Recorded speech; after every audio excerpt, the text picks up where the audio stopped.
TV 46 Malenadu ವಾರ್ತೆಗಳು. ನಾನು ಮೇಘನಾ ಲೋಕೇಶ್. ಬಸವಣ್ಣನವರ ತತ್ವಗಳು ಜಗತ್ತು ಇರುವವರೆಗೂ ಶಾಶ್ವತವಾಗಿರಲಿದೆ ಎಂದು ತೆಂಕಲಗೂಡು ಮಠದ ಶ್ರೀ ಚನ್ನಸಿದ್ದೇಶ್ವರ ಶಿವಾಚಾರ್ಯ ಸ್ವಾಮೀಜಿ ಹೇಳಿದರು. ಮಂಗಳವಾರ ಮಲೆನಾಡು ವೀರಶೈವ ಸಮಾಜ ಬಸವಣ್ಣನವರ ಪುತ್ಥಳಿ ನಿರ್ಮಾಣಕ್ಕೆ ಸಹಕರಿಸಿದ ದಾನಿಗಳಿಗೆ ಹಮ್ಮಿಕೊಂಡಿದ್ದ ಅಭಿನಂದನಾ ಸಮಾರಂಭದಲ್ಲಿ ಆಶೀರ್ವಚನ ನೀಡಿ, ಮಾನವರು ಆಧುನಿಕ ಯುಗದಲ್ಲಿ ಚಂದ್ರಲೋಕ ಮಂಗಳ ಗ್ರಹಕ್ಕೆ ಹೋಗಿ ಬಂದಿದ್ದೇವೆ, ಆದರೆ ಮನುಷ್ಯರೊಂದಿಗೆ ಹೇಗೆ ವರ್ತನೆ ಮಾಡಬೇಕು ಎಂಬುದು ತಿಳಿಯದೇ ಇರುವುದು ಇಂದಿನ ಸಮಾಜದಲ್ಲಿನ ಸಂಘರ್ಷಕ್ಕೆ ಕಾರಣವಾಗಿದೆ. ಸಮಾಜದ ಸುಧಾರಣೆಗಾಗಿ ತಮ್ಮ ಜೀವನವನ್ನು ಅರ್ಪಿಸಿಕೊಂಡವನು ಮಾತ್ರ ಸಮಾಜಕ್ಕೆ ಆಸ್ತಿಯಾಗುತ್ತಾನೆ ಹೊರತು ಸ್ವಂತಕ್ಕೆ ದುಡಿದವನಲ್ಲ. ಈ ಮನುಷ್ಯನ ದೇಹ ಇರುವುದು ಪರೋಪಕಾರಕ್ಕಾಗಿ. ಎಲ್ಲಿಯವರೆಗೂ ನಮಗೆ ಸುಭದ್ರ ಸಮಾಜ ಕಟ್ಟುವ ಮನಸ್ಸು ಬರುವುದಿಲ್ಲ, ಅದುವರೆಗೆ ಸಮಾಜ ಸುಧಾರಣೆ ಕಷ್ಟವಾಗಲಿದೆ. ನಮ್ಮ ಅಸ್ಮಿತೆ ಹಾಗೂ ಅಸ್ತಿತ್ವ ಸದಾ ಇರಬೇಕು ಎಂದರೆ ಸಮಾಜಕ್ಕಾಗಿ ಕೆಲಸ ಮಾಡಿ ಎಂದರು. ಪುಷ್ಪಗಿರಿ ಸಂಸ್ಥಾನದ ಶ್ರೀ ಸೋಮಶೇಖರ ಶಿವಾಚಾರ್ಯ ಸ್ವಾಮೀಜಿ ಆಶೀರ್ವಚನ ನೀಡಿ, ನಾನು ಎಂಬುದು ಸಂಸ್ಕೃತಿ ಅಲ್ಲ, ನಾವು ಎಂಬುದು ನಮ್ಮ ಸಂಸ್ಕೃತಿ. ನಾವು ಎಂಬ ಮನಸ್ಥಿತಿ ನಮ್ಮಲ್ಲಿ ಬರುವವರೆಗೂ ಸಮಾಜದ ಉದ್ಧಾರ ಸಾಧ್ಯವಿಲ್ಲ. ನಾನು ಹಾಗೂ ನಮ್ಮದು ಎಂಬುದನ್ನು ಬಿಟ್ಟಾಗ ಮೋಕ್ಷ ದೊರೆಯಲಿದೆ. ಆದರೆ ಇಂದು ನಾನು ನನ್ನದು ಎಂಬ ಸ್ವಾರ್ಥ ಸಮಾಜದಲ್ಲಿ ಎದ್ದು ಕಾಣುತ್ತಿದೆ. ಇದನ್ನು ಹೋಗಲಾಡಿಸುವ ಕೆಲಸವಾಗಬೇಕಿದೆ ಎಂದರು. ಬಸವಣ್ಣನವರ ಹಾಕಿಕೊಟ್ಟ ಸಮಾನತೆ ಪದ ಇಂದು ಸಮಾಜದಲ್ಲಿ ಕಣ್ಮರೆಯಾಗಿದ್ದು ಜಾತಿ ಪದ್ಧತಿ ಎದ್ದು ಕುಣಿಯುತ್ತಿದೆ. ಸುಸ್ಥಿರ ಸುಭದ್ರ ಸಮಾಜ ನಿರ್ಮಾಣಕ್ಕೆ ಬಸವಣ್ಣನವರು ಹಾಕಿಕೊಟ್ಟ ತತ್ವಗಳನ್ನು ಪಾಲಿಸುವುದು ಕಡ್ಡಾಯವಾಗಿದೆ. ಅರಿವು ಗಳಿಸಲು ಗುರುವಿನ ಅಗತ್ಯವಿದೆ. ಎಂದಿಗೂ ಗುರುವನ್ನು ಅಲಕ್ಷಿಸಬೇಡಿ. ಇದರಿಂದ ತಮ್ಮ ಅವನತಿಯನ್ನು ತಾವೇ ತೋಡಿಕೊಂಡಂತಾಗುತ್ತದೆ. ಮಾಡುವ ಪ್ರತಿಯೊಂದು ಕೆಲಸದಲ್ಲೂ ನ್ಯಾಯವಿದ್ದಾಗ ಮಾತ್ರ ಒಳ್ಳೆಯದಾಗುತ್ತದೆ ಎಂದರು.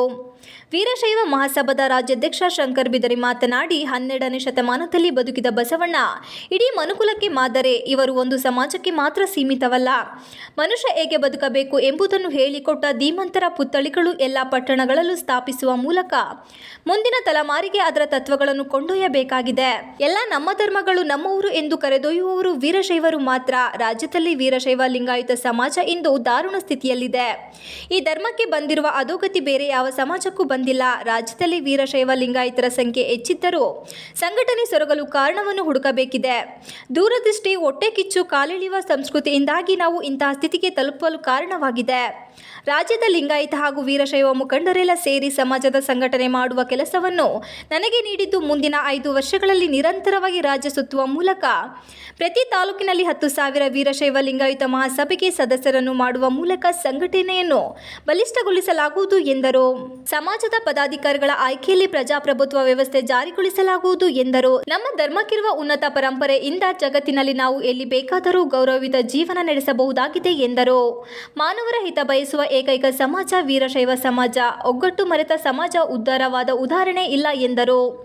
ವೇದಿಕೆಯಲ್ಲಿ ಅಖಿಲ ಭಾರತ ವೀರಶೈವ ಮಹಾಸಭಾ ಜಿಲ್ಲಾಧ್ಯಕ್ಷ ಪರಮೇಶ್, ಸಮಾಜ ಸೇವಕ ಬನ್ನಹಳ್ಳಿ ಪುನೀತ್, ಮಲೆನಾಡು ವೀರಶೈವ ಸಮಾಜದ ಅಧ್ಯಕ್ಷ ದಿವಾನ್, ಕಾರ್ಯದರ್ಶಿ ಧರ್ಮಪ್ಪ, ಓಂಕಾರ್ ಮೂರ್ತಿ ಮುಂತಾದವರು ಇದ್ದರು. MB Umesh, TV 46 Malenadu news, Sakleshpur. Veerashaiva ಧರ್ಮ ಅಥವಾ ದರ್ಶನ ಅಂತ ಕೇಳಿದ್ರೆ ಬಹುಶಃ ನಾವು ಇತಿಹಾಸವನ್ನ ನೋಡಿದಾಗ ಪ್ರಪ್ರಥಮವಾಗಿ ಸಮಾಜದಲ್ಲಿ ಸಮಾನತೆಯನ್ನ ತಂದಂತಹ ಧರ್ಮ ಯಾವ್ದಾದ್ರೆ ಅದು ವಿಮಲ ವೀರಶೈವ ಧರ್ಮ ಅಂತಕ್ಕಂಥ ಮಾತನ್ನ ನಾವು ಹೇಳಬೇಕು ಮತ್ತು ನಾವೆಲ್ಲರೂ ಕೂಡ ಹೆಮ್ಮೆಯಿಂದ ಅದನ್ನ ಹೇಳಬೇಕಾಗಿದೆ. ನಾವು ಇವತ್ತು ಜಾಗೃತರಾಗ್ತೇವೆ.